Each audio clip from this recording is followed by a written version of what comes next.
HPG nakaalerto naman para sa Semana Santa. Alagad apwera sa seguridad kan mga mabiyahe, mahigot man ang kampanya kan HPG kontra karnaping. Asintanganing to karon yan, makakaibanan niyato si Police Executive Master Sergeant Rodel De Jesus, PNC OIC kan HPG Camarines Sur. Diyos marhay na hapon po, sir. Magandang hapon po, ma'am, at sa mga kababayan ko sa Bicol. Sir, unang katanungan po, ano po yung nakalatag na plano ngayon ng HPG para masiguro ang kaligtasan ng ating mga biyahero sa Semana Santa? Kami pong mga tauhan po ng Highway Patrol Group Bicol, kami po ay palaging nasa National Highway o kalsada at madali pong lapitan upang makatulong at mag-assist sa mga biyaheros po natin para sa kanilang kaligtasan kung saan man po sila galing at papunta po sa kanilang paroroonan.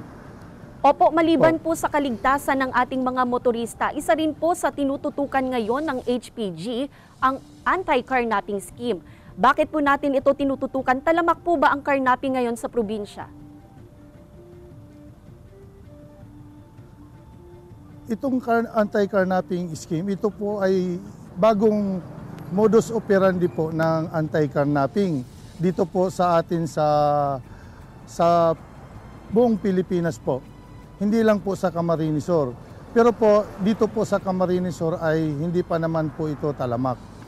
Kaya nga po kaming mga personnel po ng HPG, kami po ay nagbibigay ng mga anti-carnapping tips para po maiwasan ang mga kababayan natin mabiktima po ng anti-carnapping scheme. Kaya po, kung tayo po ay bibili po ng sasakyan, iwasan po natin o magpunta po tayo sa opisina po ng Highway Patrol. Opo, nasabi niyo po yung tips. Paano po ba malalaman ng publiko kung carnap na ang sasakyan na kanilang bibilhin o kaya naman ginagamit at papaano rin po makakaiwas sa carnapping? Isa po sa mga paalala po namin sa kanila bago po sila bumili o mag-assume ng isang sasakyan, kung pwede po bago sila bumili, pumunta po muna sila sa opisina ng Highway Patrol team o kung saan mang probinsya ng Highway Patrol upang ma-verify po ang plate number o RCR at engine at chassis number kung ang sasakyan po na bibilhin po nila ay may alarma po ng carnapping. Kasi makikita po ito sa through vehicular inspection management system po ng Highway Patrol Group.